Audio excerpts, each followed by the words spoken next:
Hello, folks. Welcome back to another episode of Talking Stuff, the Ohio State recruiting podcast brought to you by LettermenRow.com. I am your host, Jeremy Birmingham. On the other line with me, as always, is Spencer Holbrook. This episode sponsored by our good friends at ByersAuto. We are talking stuff about Ohio State recruiting because that's what we do here, Spencer. We're back. I was on vacation. I went to the Bahamas. It was beautiful. It was nice to get away. Spencer filled in with some of the stuff throughout the week. Did it capably. Thank you for that, Spencer. Yeah, no problem. It was my pleasure.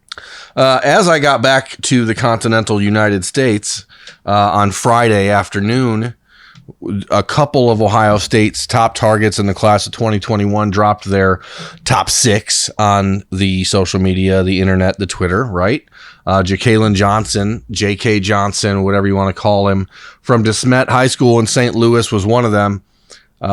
Spencer, it wasn't a surprise that Ohio State made the cut for J.K. Johnson, but it was shocking to people that Notre Dame didn't. And I guess it's one of those situations where in the recruiting world, we sort of make assumptions based on things that really don't matter to a certain player. And that's, just because Jordan Johnson, who was a 5-star 2020 wide receiver recruit for a while, finished as a 4-star, also from DeSmet High School, went to Notre Dame. Everyone kind of assumed that the Irish would have to be the prohibitive front runner for J.K. Johnson based on the fact that he made a few early visits there. And then he drops the top 6 and doesn't even include him in the list.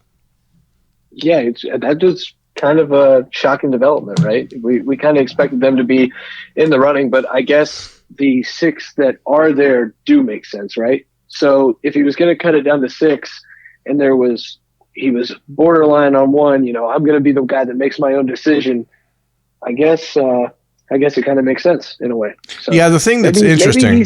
Go ahead. Maybe he's a little independent where he, a lot of those guys, I'm not going where my brother went. I'm not doing what this guy did because I'm my own person. And we heard that kind of from those guys out at Cincinnati Princeton in the last cycle, even though they ended up both at Ohio State. But it is kind of interesting to see, a guy make his own decision and not only not go there, but to leave him out entirely. Yeah, I think one of the things that was most interesting here is that about 10 days ago, there was a pretty hot and heavy rumor that Notre Dame was set to make a decision on a cornerbacks coach named Robert Steeples.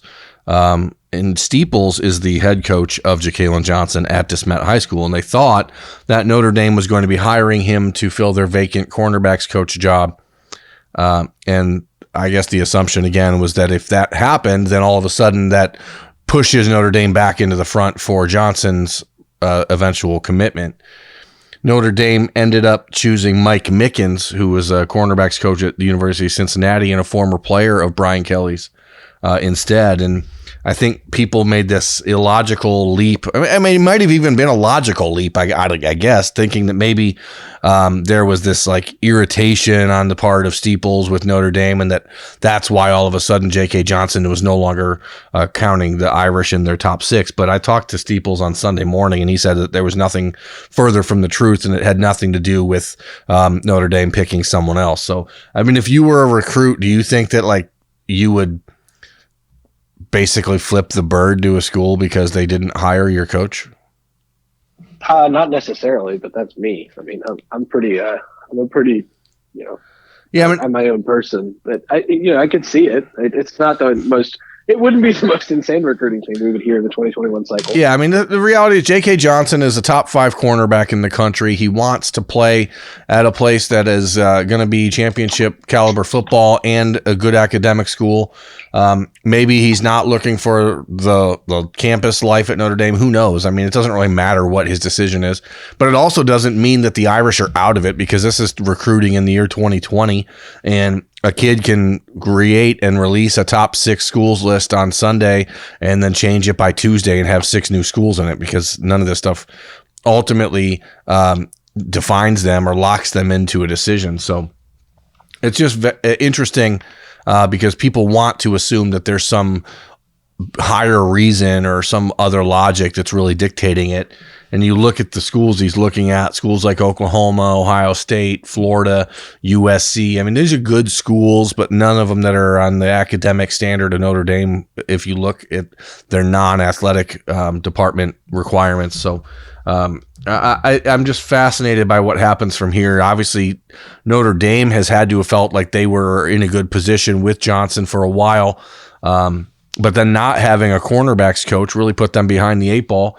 And now you'll see if Mike Mickens can really pick that up. They've done a poor job in the last year plus recruiting the defensive backs in South Bend. That's why, and then Todd Light left the program in December, and they've kind of been, I don't want to say slow to make another hire, but they certainly haven't been in a hurry.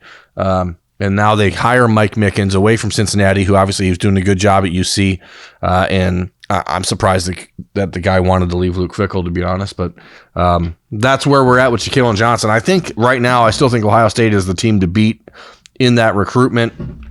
There's an expected visit in March, but no date is set. So another player expected to visit in March, but without a date set, and who also dropped the top 6 on Friday, was Evan Pryor, the running back from Charlotte, North Carolina. And it's just one of those weird situations, Spencer. Like, everyone knows that Ohio State needs a running back, and I know how good Evan Pryor is, but there's a part of me that thinks like Ohio State would hope that he's not ready to commit yet so that they can get other guys on campus. It's very interesting, and we talked. Fans are so. I think the correct word is paranoid about running back recruiting, right? And this kid is really special. I really like the way he runs. I mentioned on Twitter when you were out of town. I tweeted out that he had dropped his top 6, and I said I really like the way he runs underneath it. And I do. I think he can be one of the better backs in this class, but I don't think he's at the level that a couple of these other backs are. And Ohio State, like you said, should probably be hoping. We really hope this guy visits and he likes it. But let's see what our options are right now. Yeah, it's so weird. I mean, you're talking about the gap between the top 1 or 2 running backs and the number 4 or 5 running backs seems quite large, but I don't know that it is. And I don't know if, I'm just speaking based on what I've heard from other people or talking to people, but they really like Evan Pryor. They like him a lot. And if he tried to commit tomorrow, they would not tell him no. I'm positive of that. And they would then, react and adjust the recruiting board from there, because the question is, how does a guy like Donovan Edwards or Kamar Wheaton respond in that situation? Well, it's already pretty obvious that Evan Pryor would be welcome to having two big backs in the same class because of that picture he put out there that when he was in Georgia, right? Yeah, exactly. I mean, he doesn't seem to mind the idea of being in a 2-back class. And Ohio State has shown that they can handle a 2-back system. Mike Weber and J.K. Dobbins worked out pretty well together. They each had 1,000 yards in the same season. Right. I mean, it's an offense that, as I wrote, when I broke down the running back recruiting board this last week, there's few offenses in the country that are as dynamic and as multiple as the Buckeyes are, and nobody really can stand up and say, hey, we have an offense that you can, thrive as a pass catcher, as a wide receiver, as a quarterback, and as a running back like Ohio State does. And I think that's why they're still in the mix here for players like Pryor and Donovan Edwards and Kamar Wheaton and Brandon Campbell over there in Texas. And that list of running back, I think, is just going to keep growing. I don't expect that list to start shrinking down anytime soon, because what you're going to see in these next few months is a lot of kids from around the country starting to kind of blow up. And that's what you see, like I said, Brandon Campbell in Texas. That's a player that has really, really been in a lot of conversations with Ohio State in the last month and a half. They offered him. He's going to visit. And so it becomes kind of a matter of timing, I think, when it comes to an ultimate choice or commitment from one of these kids, because Evan Pryor sort of holds the card, in my opinion. Like, if he's the guy that's probably closest to committing, and if he decides on a visit in March to Ohio State, hey, I'm ready to go, let's do it, the Buckeyes are not going to tell him no, as I said. So it's going to be interesting how that plays out. I don't think that they would even encourage him to wait if he says he's ready. It's not one of those situations where he's going to go home and they're going to say, hey, are you sure? Let's, and they've certainly done that in the past. But I think that it's fascinating to consider how that could change things, because you have Donovan Edwards, who they've just been recruiting like crazy for the last 2 years. And then you wonder, like, okay, if we take Evan Pryor now, does that push Edwards even further to Michigan or Notre Dame or whatever? And does it hurt you in the long run? And how much of that is worth the risk? Well, and I think part of the conversation in that March visit, and I think part of the conversation with every single back they bring to campus this spring is going to be, you are not going to be the only big time back we're going after, because we probably need two, right? Yeah, exactly. That's probably what the conversation is going to be. So no matter which one it is, if it's Evan Pryor and he says, I'm ready to go, Ohio State's probably going to have him under the understanding that even if you are ready to go now, we're still going to be recruiting Kamar Wheaton and Donovan Edwards and Lavoisier Carroll and Will Shipley and Corey Kiner and every back that they can think of, because this class is loaded at running back, and it's loaded at running backs that have interest in Ohio State. And Ohio State needs not just one, but two probably big-time backs in this class. And it's kind of an interesting situation they're in, because it's kind of like the opposite of what they were in last year, where they were so interested in these backs and they almost got, a couple of them, and now and then they're not, but they didn't end up getting them. It seems like they could get any one of 10 different guys and fans would go nuts right now about it. Yeah, I think people are just anxious to see what they think is an actual win. And I think, we talked about this a month ago or whatever with Mayan Williams. I think people just underestimate the fact that Ohio State really liked him from the start. They just didn't get to see him on campus for a camp like they wanted to in the summer. And if he had, they probably would have offered him then. So I think people assume that that's sort of a secondary offer or a, consolation prize, but that's not how the Buckeyes see it. But I think from a fan perspective, people just want to see one of those top 5 running backs in the country commit to Ohio State, because it's hard to understand why they aren't. Again, when you're talking about an offense that's producing, J.K. Dobbins just ran for 2,000 yards in the season. Yeah, it is kind of nuts. It is kind of crazy. It's weird that people aren't lining up to be a part of that, but that's, I guess, how football is. So, and it's getting harder. And again, if you accept a commitment from Evan Pryor early and he wants to commit, the challenge of recruiting Donovan Edwards gets harder. And especially now that you have a coach like, Mel Tucker now landing at Michigan State, it's going to get harder to recruit inside of the state of Michigan. Because they're going to try to really push the envelope there. Mark D'Antonio kind of had his way about doing things, and Mel Tucker is certainly going to push a little bit harder than D'Antonio. And then I think it's just one of those things where you see it happening around the country right now in the spots that Ohio State has sort of made their presence felt in the last handful of years. North Carolina, Arizona, Maryland. You look at these areas. Raheem Jarrett signed with Maryland. It's a 5-star wide receiver. They have that defensive tackle, Taze Johnson, I think is his name. I don't know how to pronounce his first name. Taze Johnson, a 4-star defensive tackle who Ohio State had offered, committed to Maryland. There's a push there to get guys to stay home. North Carolina is doing the same thing. You see a lot of young guys. Evan Pryor was at North Carolina 2 weekends ago and really, raving about it. Mac Brown's doing a great job there. Herm Edwards out at Arizona State is finally taking advantage of bringing in some big time players from the Southern California area and inside of Arizona.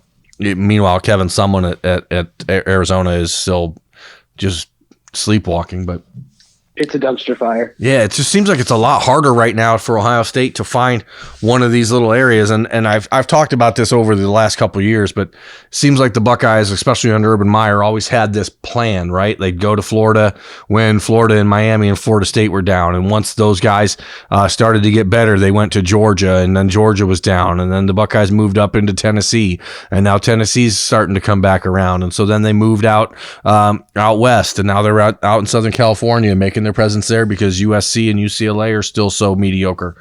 It's funny to watch because, we think about Ohio football and how good it is and how much talent there is inside of the state of Ohio, but the Buckeyes cannot live on Ohio alone, right? They have to find other spots. They can't. Because when they were living on Ohio alone was when they were losing BCS games and when that's when the SEC speed factor was everywhere that you could think of, was what Ohio was relying on too many Ohio kids. Yeah, you can win the Big Ten by recruiting Ohio and the Midwest alone, but 100%. It's a challenge to compete for national championships if your roster doesn't have some of the talent that's spread out throughout the country. And I think that's why we've seen Ohio State continue to look at other spots. Again, like I said, last cycle we saw Southern California pop up, the Pacific Northwest with G. Scott opened up in the Seattle area. And now you have, it's kind of been creeping since the Ezekiel Elliott signing back in 2013. But St. Louis is an area that is really open for Ohio State. And you look again at a guy like J.K. Johnson. You see in the last few years with Cameron Babb and Mookie Cooper and Jamison Williams, Cam Brown. Now you start to see the opportunity for J.K. Johnson.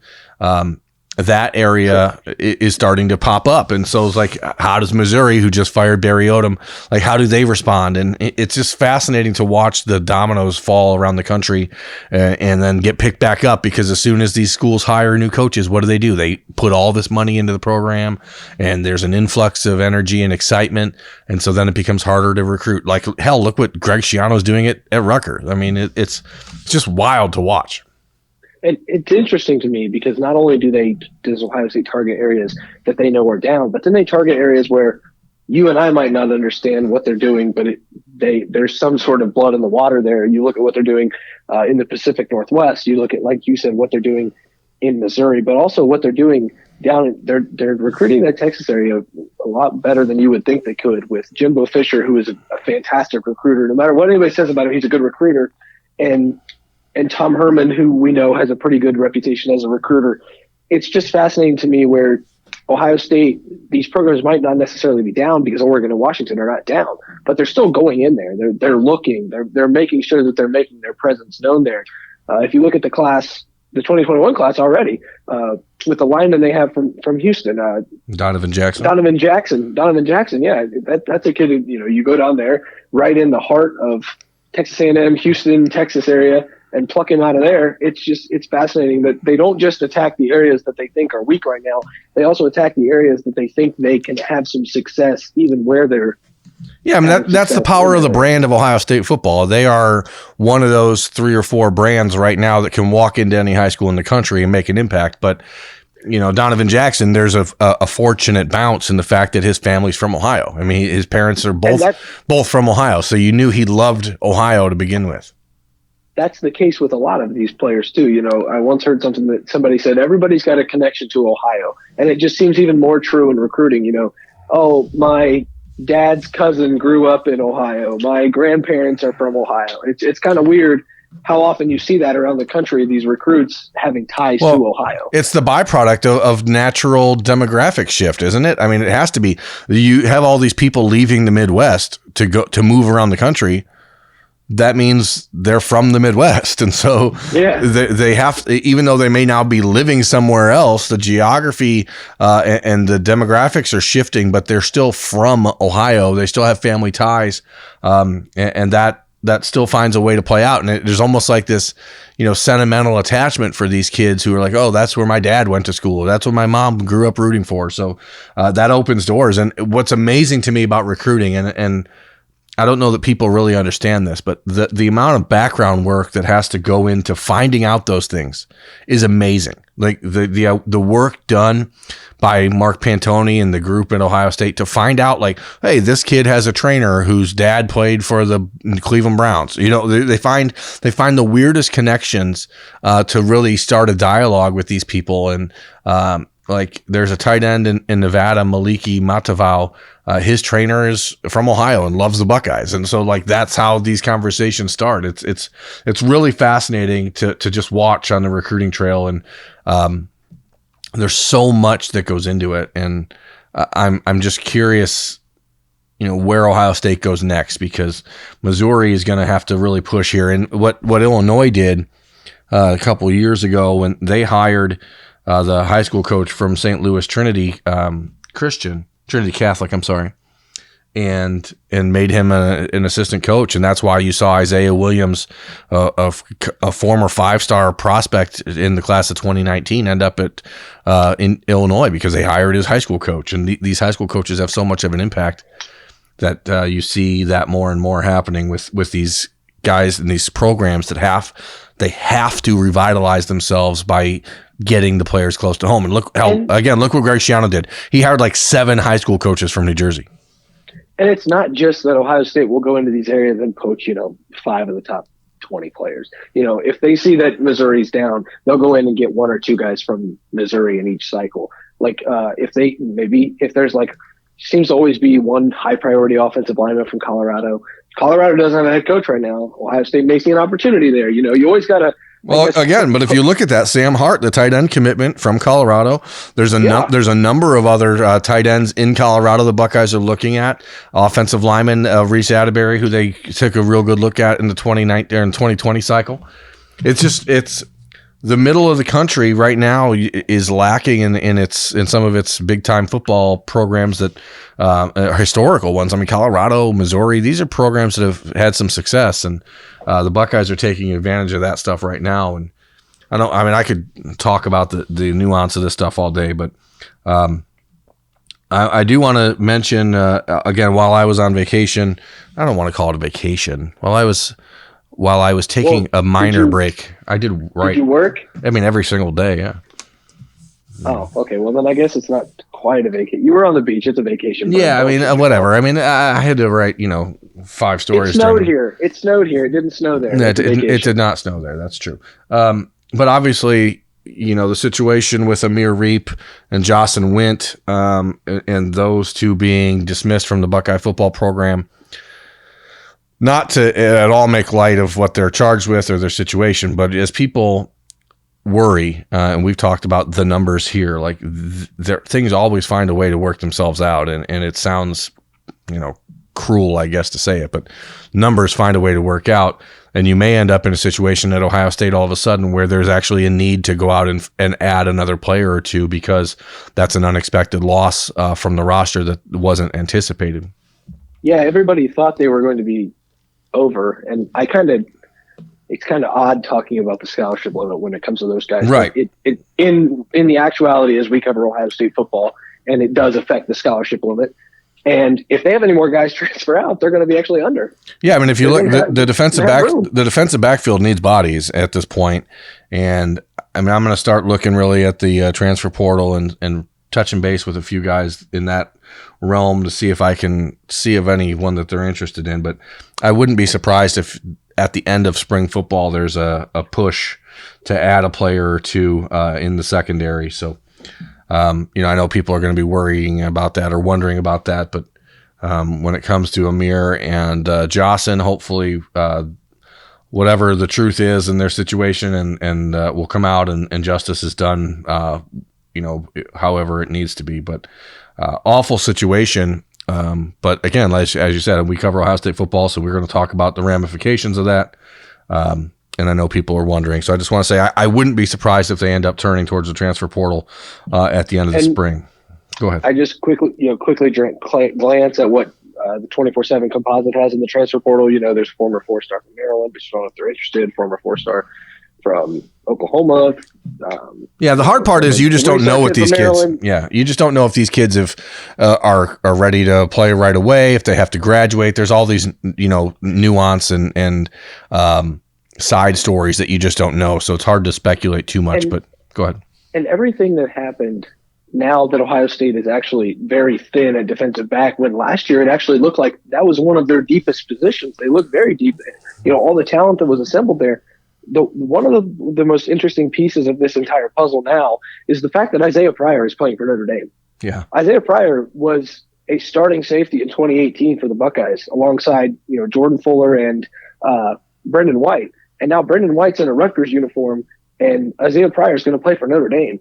And I just think it's really interesting that it's kind of poetic that Ohio State now is super thin at defensive back, where Isaiah Pryor could really help them, and he's not there anymore because he transferred out. Yeah, I mean, it's the weird way the cookie crumbles. And again, you look at the needs here, and it's obvious that in 2021, the defensive back position is going to be a major position in need for Ohio State. And we could circle back to Jakailin Johnson at the top of the show, and that's why they got to go get a guy like that, because once the 2021 season and comes around, the calendar turns, there's going to be some major needs for the Buckeyes. So Spencer and I are going to wrap it up here, folks. That's going to be the end of this episode of Talking Stuff.